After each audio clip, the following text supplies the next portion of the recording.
AKAPADers, welcome back to the channel. We have one amazing Sunday presentation today. Yes, this episode is a little bit late. Yes, I was out on St. Paddy's Day, on the last day that we can do this in Philadelphia, PA. But here we go. Imagine network television.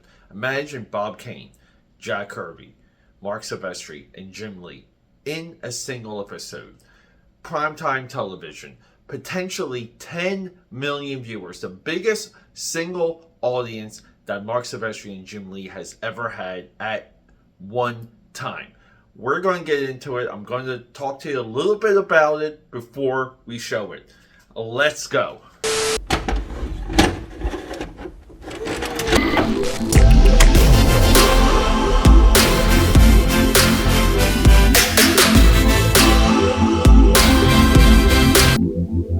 Okay, Padres, yeah, so a big chunk of these Sunday presentations is to give myself a wee bit of a break.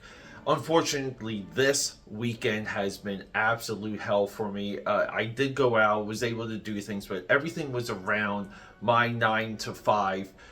We're still dealing with this epic IT crisis. But you know what? There's such a dopamine drip when you incrementally solve problems as you march along. I have to admit, I'm addicted to it. So here we go. Bob. If you're not familiar with the Bob network television show of the 90s, this is 1 year after Image Comics was formed. I believe it was 1993. So Bob Newhart. Amazing show. I grew up watching Bob Newhart. He creates a new show. It's called Bob. And within that show, Bob Newhart, or Bob, is a comic book creator. He creates this comic book called Mad Dog, later to be published in 2 separate series, not connected, by Marvel Comics. Now, this episode, what we're about to watch, is this award show. It's episode 15 of this season.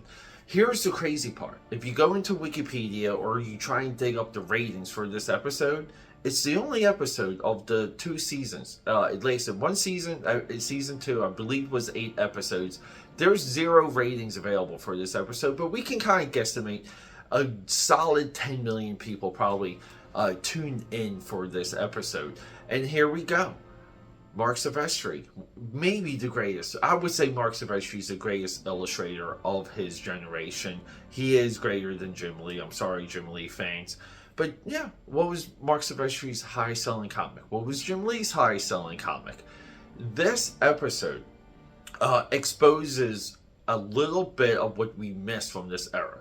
See, in the 90s, we had a lot of creators that eclipsed comic books, and they got opportunities like this. And we had people like Rob Liefeld show up on Dennis Miller, Rob Liefeld being on Lifetime of the Rich and Famous. And we had a lot of these creators. They fully stepped out of the world of comic books, and you can only, like, you know, we can kind of like look into what they thought their futures would be. I'm sure at this time Jim Lee and Marc Silvestri, Rob Liefeld, Tom McFarlane thought opportunities like this would keep coming and marching on, and later, you know, like to reveal a world outside of comics, while they owned what would have been at that time the next generation of comic book creations. And this comic book mogul would have come up from the ether of the 90s. Here's the crazy thing, though. It doesn't.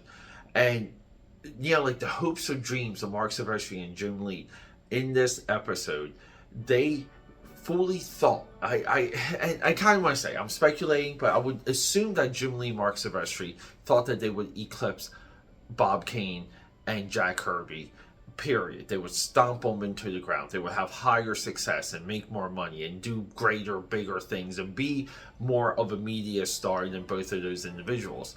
The crazy thing is, though, both of those, like even Jim Lee, you have to take a back seat and get back into the world of comics, and at that point you will never leave the world of comics. Jim Lee, even to this day, is struggling to escape DC Comics. Marc Silvestri, hey, you're going to make some money, you're going to do Witchblade, you're going to do The Darkness. We cover these things on Top Cal Tuesday, but you will not escape comic books. It's somewhat depressing, and yes, these two individuals do not eclipse those who came before them. So there's a lot to be said in this upcoming clip, but we have to frame it in the context of the hopes and dreams of the 90s with the reality of the past. And they do not step over Bob Kane. They do not step over Jack Kirby. And in effect, like them not eclipsing comic books fully and rightfully, proves a lot of this point. But guys, enjoy it. Bob, episode 15, primetime television. Let's go, baby. And now presenting the award for best cover art, the creator of Captain America, Mr. Jack Kirby. Philip with Marc Silvestri and Jim Lee. They have won a bunch of awards. Hi, guys. Hi. Is there some room on the table? Sure. Bye, Jack. Sorry. Oh, that's all right. And the winner is Fred Dillon. For New Horseman of I'm running out of room. You want to use this as a centerpiece or something? Come on up here. Yeah.